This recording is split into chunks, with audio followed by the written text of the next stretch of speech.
Poštovani čitatelji portala Turizmoteka.hr, danas sam u Crikvenici i razgovaram s dugogodišnjim sveučilišnim profesorom Fakulteta za menadžment u turizmu i ugostiteljstvu Sveučilišta u Rijeci, ali i članom vijeća Hrvatske turističke zajednice u 3 mandata, a bilježimo njegovu društvenu aktivnost u nadzornim odborima realnog sektora, profesorom Draganom Magašom.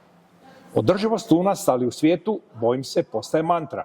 Recite nam, profesore, ako se razvoj hrvatskog turizma temelji na rastu i profitu, kako onda možemo planirati i govoriti o njegovom održivom razvoju?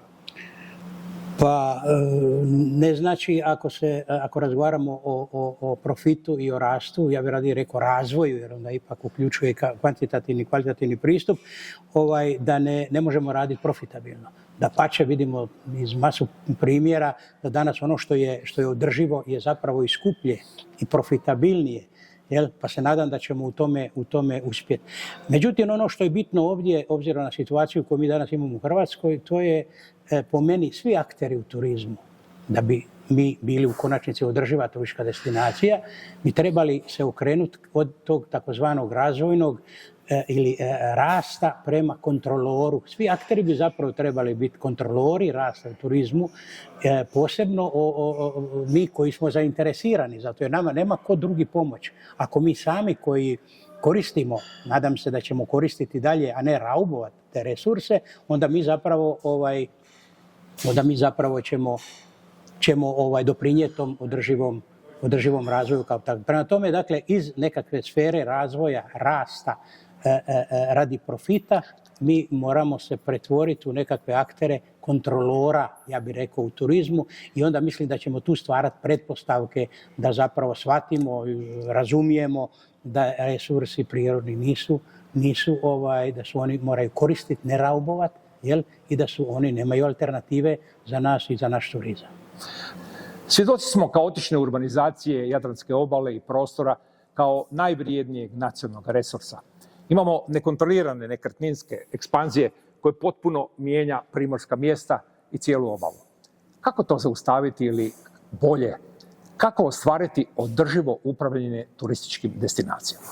Održivo upravljanje turističkim destinacijama po meni, ja mislim da mogu reći ovako svoje skromno mišljenje. Ja sam dugo zagovornik da se nekakve problemi rješavaju na nekakvoj razini, donjoj razini ili lokalnoj razini, ako hoćemo kao tako. Prema tome, ovo što se danas događa jednostavno daje šansu svim onima koji su bitni za turizam da se planira i razvijamo održivo. Ono što bi ja postavio kao nekakve obveze ili gabarite ili okvir, to su načela održivog razvoja. Načela održivog razvoja ako izostanu, onda imamo veliki problem. Prema tome, načela kao što je odgovorni marketing, strateško upravljanje, uključivanje javnosti, informiranje stanovništva, uključivanje stanovništva, sociokulturno višestrukost, naša su šansa. Prema tome, mi jednostavno moramo preći iz te faze u kojoj smo sad govorili, koja nam je dala dosta glavobolje i dosta nekakvih biznisa koji su po meni inkompatibilni sa turizmom. Kupoprodaje nekretnina ne možemo trpati u turizam i to treba diferencirati. Tu treba onda i poreznom i svakom drugom politikom raščistiti. Ono što je još po meni bitno je to da recimo turističke zajednice, postojeće turističke zajednice, sustav turističke zajednice moraju ići ka destinacijskim menadžment organizacijama koje podrazumijevaju svrsishodnu poslovnu suradnju radi ostvarivanja konkurentne prednosti u odnosu na... Mi zapravo ne možemo više imati nekakvu elitu, nekakve ljude koji će negdje u 4 zida razgovarati o razvoju turizma. Mi moramo sa dionicima razgovarati, mi moramo dionike identificirati u svakoj destinaciji, uključiti ih, stvoriti organizacijske pretpostavke kako da se uključe i kontinuirano kroz takav proces zapravo se boriti i ići ka toj održivosti i svemu onome što ona nosi sa sobom.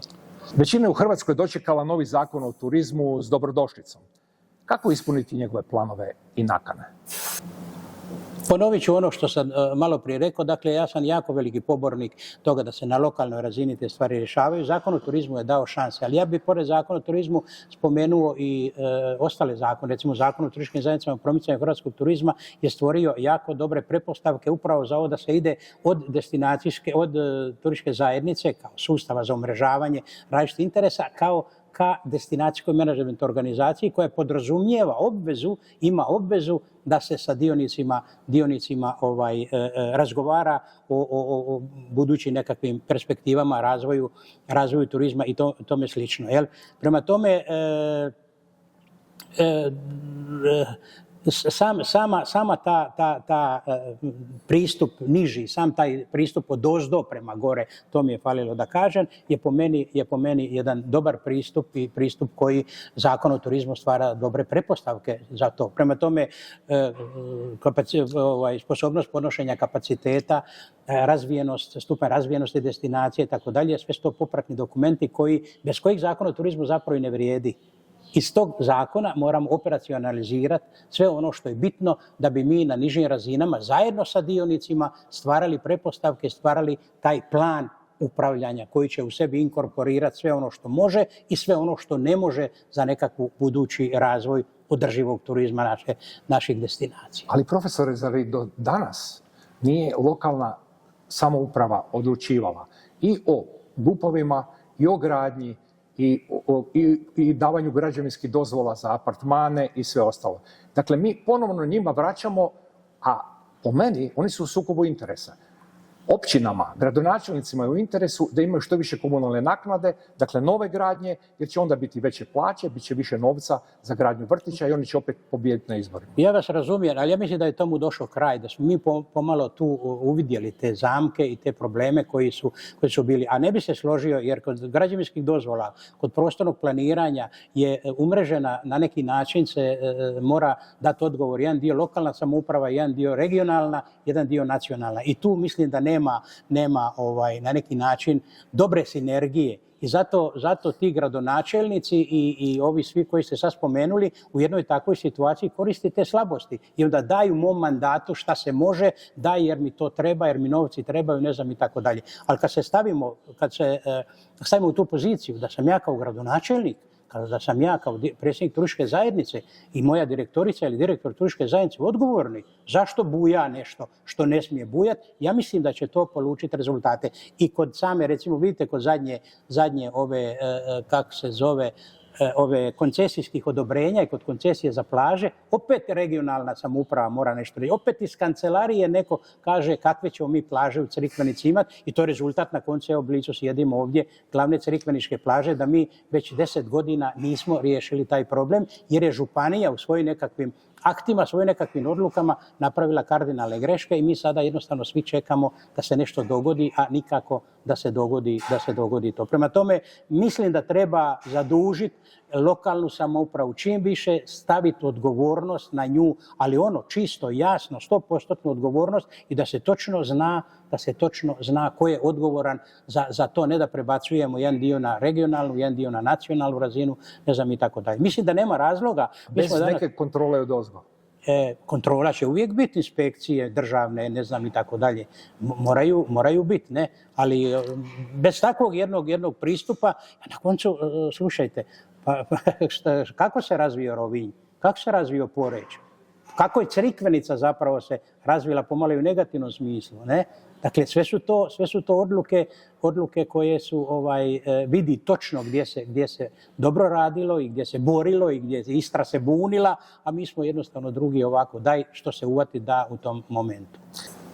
Često znate reći kako bi se o turizmu trebalo više razgovarati. Na što konkretno mislite? Smatrate i da bi ministar turizma morao biti potpredsjednik vlade? Turizam je polivalentna djelatnost. Ne može turizam egzistirati bez sektorskih suradnje, u međuresorne suradnje. Jel?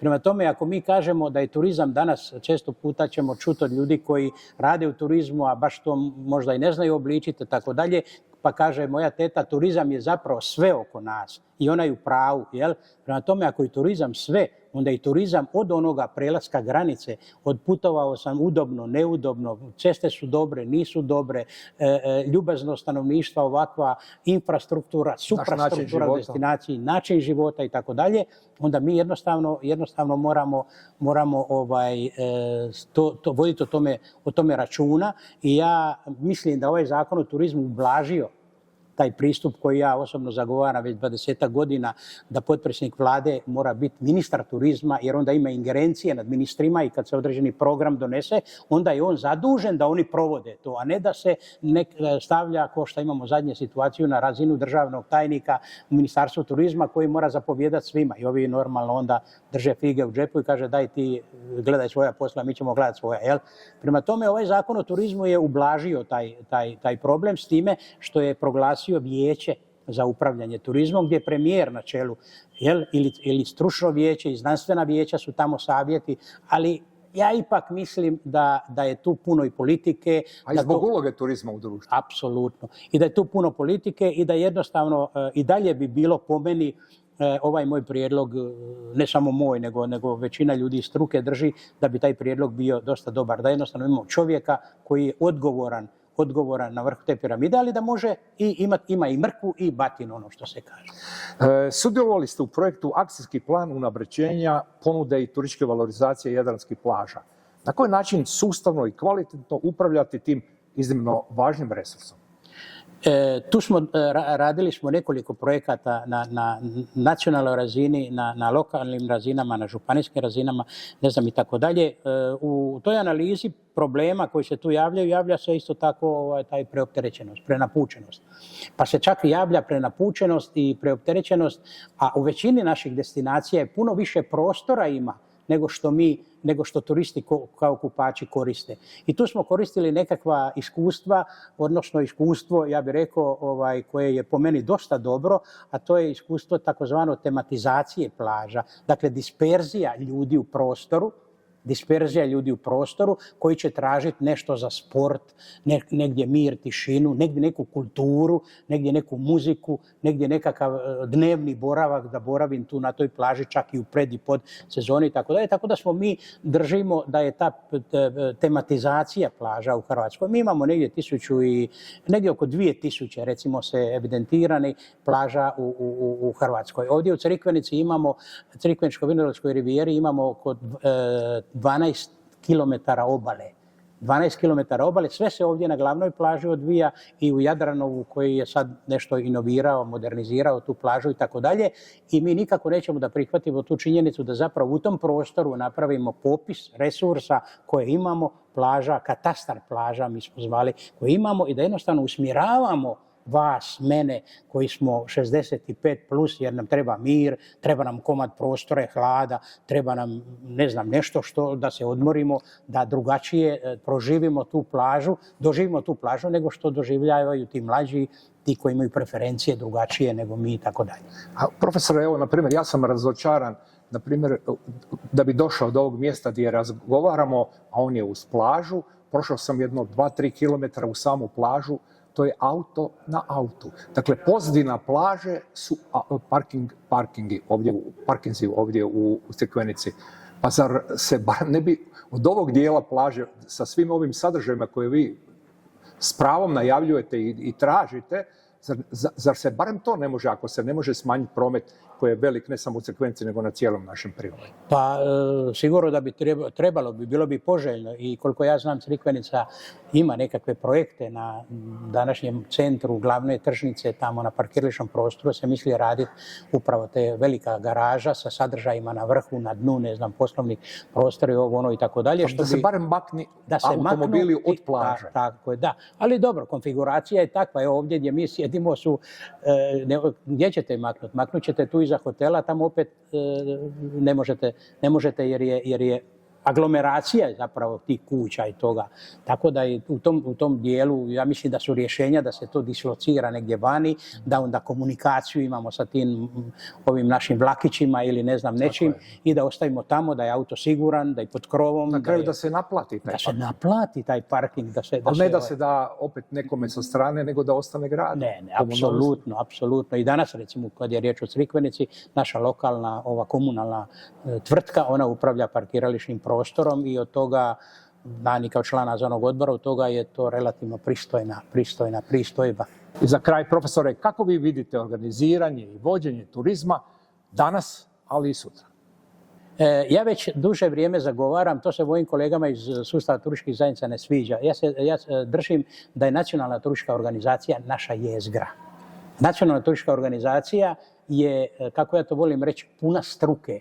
365 dana živi struka u njoj i tu su ljudi koji politički manje više ne bi trebali i nisu pod nekakvim udarima i tako dalje. Prema tome i zakon, na koncu smo i poslušali neke ljude pored mene druge, pa i u zakonu o turističkim zajednicama smo ugradili da je turistička zajednica mora postati destinacijska menadžment organizacija. Dakle, taj sustav lokalne, regionalne i nacionalne razine mora biti odgovoran, odnosno mora biti taj resurs ili to mjesto gdje ćemo 365 dana promišljati o turizmu i biti odgovorni za cjelokupan razvoj, odnosno upravljanje pomoću onog plana do kojeg smo došli sa konzultacijom sa svim ostalim dionicima u sustavu. I mislim da je to jedino ispravno rješenje. Mi smo i u našoj relativno kratkoj povijesti novije imali situaciju da jedan put je ministarstvo ukinuto, drugi put je ministarstvo i trgovine, treći put je ministarstvo sporta i turizma.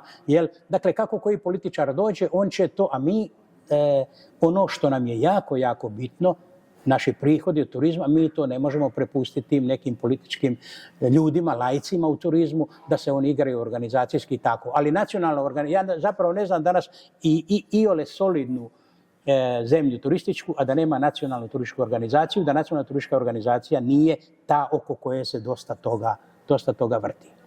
Profesore, ja vam se još jednom zahvaljujem na ovom razgovoru i na vašim riječima koji će dobro doći našim čitateljima portala Turizmoteka.hr. Hvala vama na pozivu.